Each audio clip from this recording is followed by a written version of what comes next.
આ ખાડાઓ છે એટલા ખતરનાક છે, દેખાવમાં તમને સાધારણ લાગશે, પરંતુ આ દીવ કલેક્ટરથી લઈ દીવના એડીએમથી લઈ દીવના નગરપાલિકાના પ્રમુખથી લઈ તમામ લોકો અહીંયાથી પસાર થાય છે આ રોડ ઉપરથી। આ મુખ્ય રસ્તો છે, અહીંયા અધિકારીઓ બધા આવે છે અહીંયા જાય છે, છતાં પણ આ ખાડાઓ નથી દેખાતા।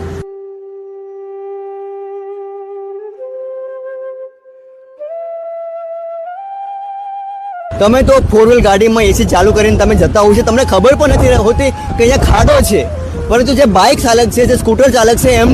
એમની પીડા ખબર છે કે અહીંયા ખાડો છે, મારે સ્કૂટર છે, મારે આ ખાડાઓ છે એટલા ખતરનાક છે, દેખાવમાં તમને સાધારણ લાગશે, પરંતુ આ